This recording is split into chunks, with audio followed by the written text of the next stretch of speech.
किसो hello friends, welcome to my channel Neeraj education. आज हम पढ़ने वाले हैं बायोलॉजी का ऑल वीवीआई क्वेश्चन जो 2025 की परीक्षा में आने वाले सभी प्रश्न हैं, जिसमें से आपके पास 130 प्रश्न हैं। चलिए हम क्वेश्चन की ओर बढ़ते हैं। आपका पहला सवाल है, निम्न में से परजीवी पादप का उदाहरण कौन सा है। तो निम्न में से परजीवी पादप का उदाहरण कौन सा है? अगर आपको पता होगा तो आप फटाफट कमेंट बॉक्स में बता दीजिएगा। और आपका सही जवाब होगा option number D, कसकुटा। Option number D, कसकुटा। तो चलिए आपका अगला क्वेश्चन है, अगले क्वेश्चन को हम बढ़ते हैं। आपका अगला क्वेश्चन है, प्रकृति में ऑक्सीजन का संतुलन कैसा बना रहता है। Neeraj, hello, I am Neeraj from Chincholi. Comment box में ये आंसर लिख दीजिएगा। और आपका सही जवाब होगा ऑप्शन नंबर बी, प्रकाश संश्लेषण। ऑप्शन नंबर बी, प्रकाश संश्लेषण। चलिए अगले क्वेश्चन को हम देखते हैं। प्रकाश संश्लेषण की क्रिया होती है, प्रकाश संश्लेषण की क्रिया होती है तो किसमें होती है? हरे पौधे में। Option number C. चलिए अगले क्वेश्चन को हम देखते हैं।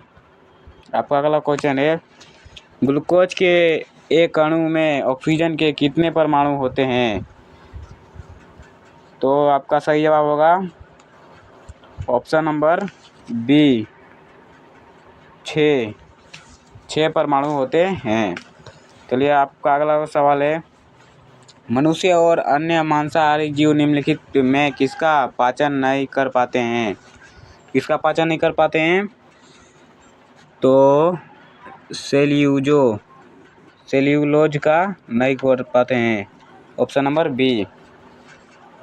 चलिए आपका अगला सवाल है, मनुष्य के मुख गुहा में कितने जोड़े लार ग्रंथियां पाई जाती हैं। कितने जोड़े लार ग्रंथियां पाई जाती हैं?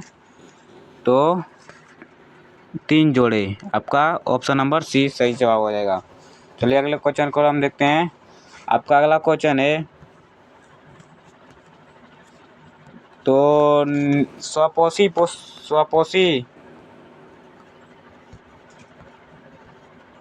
पोषण के लिए आवश्यक है। तो स्वपोषी पोषण के लिए क्या आवश्यक है?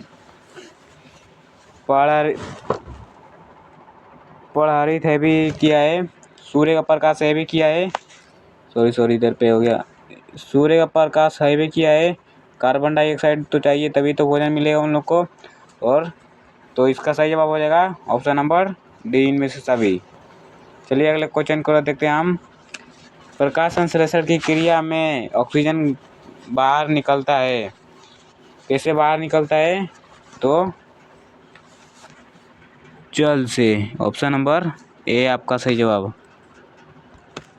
आपका अगला क्वेश्चन है, मैग्नीशियम पाया जाता है, मैग्नीशियम पाया जाता है तो क्लोरोफिल। ऑप्शन नंबर ए सही जवाब। आपका अगला क्वेश्चन है, क्लोरोफिल वड़ा का रंग होता है, कैसा होता है? तो आपका सही जवाब हो जाएगा हरा। Option number A. आपका अगला सवाल है, कवक में पोषण की कौन सी विधि है। कवक में पोषण की कौन सी विधि है? तो कवक में पोषण की मृत्युजीवी विधि है। Option number B. पत्तियों में गैसों का आदान प्रदान कहाँ होता है। पत्तियों में गैसों का आदान प्रदान कहाँ होता है? तो रंध्र द्वारा। ऑप्शन नंबर बी सही जवाब हो जाएगा आपका। आपका अगला क्वेश्चन है, अमीबा अपना भोजन कैसे पकड़ता है। अमीबा अपना भोजन कैसे पकड़ता है? तो कुटपाथ द्वारा पकड़ता है अपना भोजन। ऑप्शन नंबर सी सही जवाब।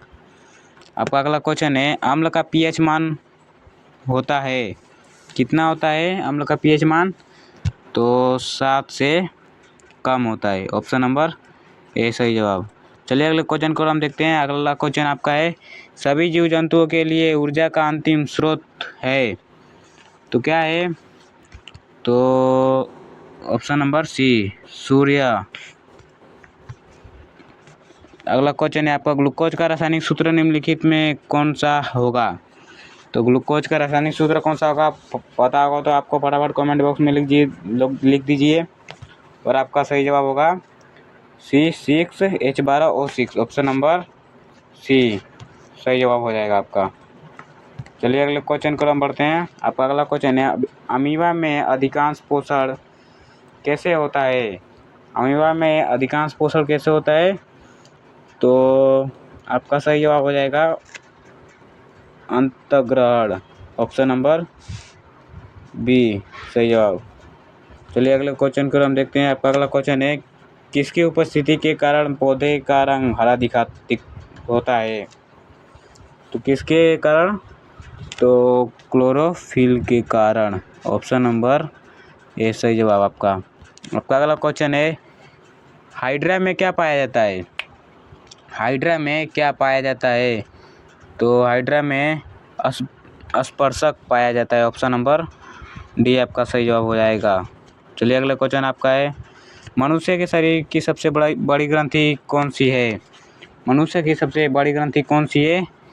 तो आपका सही जवाब हो जाएगा, मनुष्य की सबसे बड़ी ग्रंथि यकृत है, ऑप्शन नंबर डी। आपका अगला सवाल है, स्वपोषी पोषण के लिए आवश्यक है? स्वपोषी पोषण के लिए आवश्यक है तो क्लोरोफिल भी आवश्यक है, कार्बन डाइऑक्साइड तथा जल और सूर्य का प्रकाश, तीनों। तो सही जवाब हो जाएगा आपका ऑप्शन नंबर डी, इनमें सभी। चलिए आपका अगला क्वेश्चन है, दांत की सबसे ऊपरी परत को क्या कहते हैं? दांत की सबसे ऊपरी परत को कहते हैं इनामेल, ऑप्शन नंबर बी सही जवाब।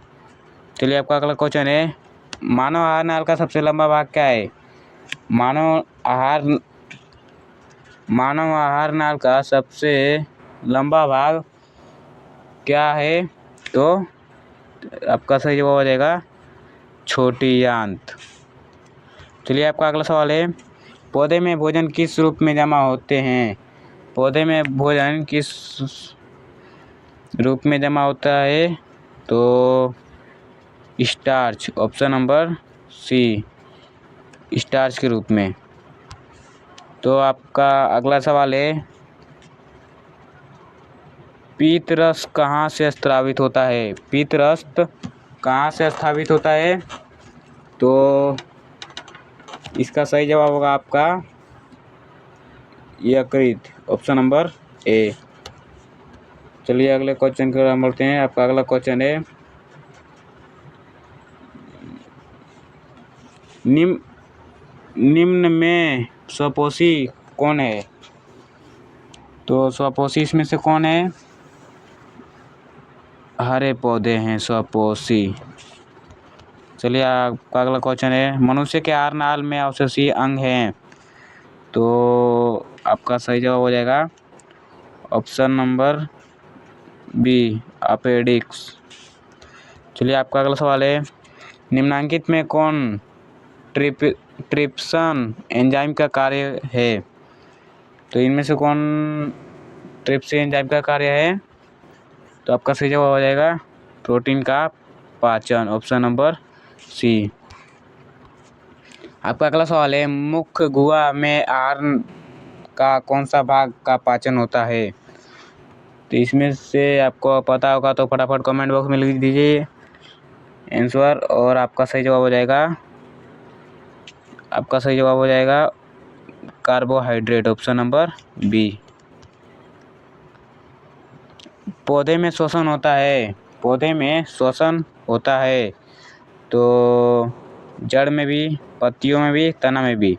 तो आपका सही जवाब हो जाएगा इनमें से सभी, ऑप्शन नंबर डी। कौन सी बीमारी श्वसन तंत्र से संबंधित है? तो कौन सी बीमारी है? तो ये निमोनिया, आपका ऑप्शन नंबर बी सही जवाब हो जाएगा। आपका अगला सवाल है, इथाइल अल्कोहल किस प्रकार के श्वसन में बनता है? तो ये सही हो जाएगा आपका ऑप्शन नंबर बी अवायवीय। चलिए अगले क्वेश्चन को हम देखते हैं। आपका अगला सवाल है, मछली का श्वसनांग है? मछली किस अंग के द्वारा श्वसन करती है? तो गिल्स द्वारा। ऑप्शन नंबर बी हो जाएगा आपका सही जवाब। चलिए अगले क्वेश्चन को हम देखते हैं। आपका अगला सवाल है, पौधे में गैस आदान प्रदान किसके द्वारा होता है? तो किसके द्वारा होता है? रंध्र द्वारा। ऑप्शन नंबर ए रंध्र द्वारा होता है। चलिए अगले क्वेश्चन को हम बढ़ते हैं। तिलचट्टा में कितने जोड़े श्वास रंध्र पाए जाते हैं? तिलचट्टा में कितने जोड़े श्वास रंध्र पाए जाते हैं? तो कितने जोड़े? तो ऑप्शन नंबर सी 10 जोड़े। चलिए अगले क्वेश्चन को हम बढ़ते हैं। आपका अगला सवाल है, श्वसन के अध्ययन के लिए उपयोग किए जाने वाले बीज कौन से हैं? तो बताते हैं, अंकुरित बीज। Option number B. चलिए आपका अगला सवाल है, श्वसन के अंतिम उत्पाद हैं। तो आपका सही जवाब हो जाएगा CO2 H2O और ऊर्जा, मतलब ऑप्शन नंबर डी सही जवाब हो जाएगा आपका। चलिए अगले क्वेश्चन को देखते हैं। आपका अगला सवाल है, निम्नलिखित में किससे कोशिका का ऊर्जा मुद्रा के रूप में जाना जाता है? तो किसके रूप में जाना जाता है? तो ATP, अरे ये तो चालू नहीं किए, ATP के रूप में। ऑप्शन नंबर बी सही जवाब। चलिए आपका अगला सवाल है, निश्वास द्वारा निकली वायु में रहती है। निश्वास द्वारा निकली वायु में रहती है। तो इसका सही जवाब हो जाएगा CO2 carbon dioxide. Option number A सही जवाब। चलिए अगले क्वेश्चन को हम देखते हैं। आपका अगला सवाल है, निम्नलिखित में कौन सा संवहन ऊतक है? तो आपका सही जवाब हो जाएगा फ्लोएम और जाइलम, मतलब ऑप्शन नंबर डी सही जवाब, दोनों होगा। तो आपका अगला सवाल है, मानव हृदय में कितने कोष्ठ होते हैं? मानव हृदय में कितने कोष्ठ होते हैं? तो मानव हृदय में चार कोष्ठ होते हैं। ऑप्शन नंबर बी सही जवाब। आपका अगला सवाल है, रक्त क्या है? तो रक्त एक ऊतक है। ऑप्शन नंबर ए सही जवाब। चलिए अगले क्वेश्चन को हम देखते हैं। आपका अगला सवाल है, चालनीय नलिकाएं पाई जाती है। चालनीय नलिकाएं किसमें पाई जाती है? तो फ्लोएम में। ऑप्शन नंबर सी फ्लोएम में पाई जाती है। आपका अगला सवाल है, RBC की जीवन अवधि होती है। RBC की जीवन अवधि कितनी दिन होती है? तो RBC का जीवन अवधि 120 दिन होती है। 120 दिन। ऑप्शन नंबर ए सही जवाब हो जाएगा। चलिए अगले क्वेश्चन को हम देखते हैं। आपका अगला सवाल है, मानव हृदय घिरा हुआ है। मानव हृदय किससे घिरा हुआ है? तो पेरिकेडियम से।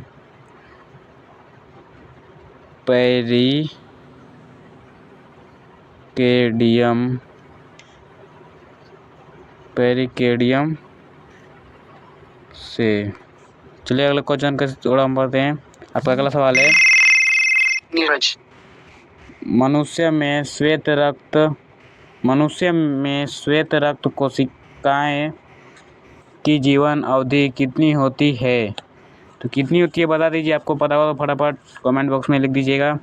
और आपका सही जवाब होगा 12 से 20 दिन। ऑप्शन नंबर ए आपका सही जवाब हो जाएगा। चलिए आपका अगला सवाल है, किस जीव में हीमोग्लोबिन नहीं होता है? किस जीव में हीमोग्लोबिन नहीं होता है? तो मक्खी में। ऑप्शन नंबर बी सही जवाब हो जाएगा। चलिए आपका अगला सवाल है, हीमोग्लोबिन की कमी से कौन सा रोग होता है? हीमोग्लोबिन की कमी से कौन सा रोग होता है?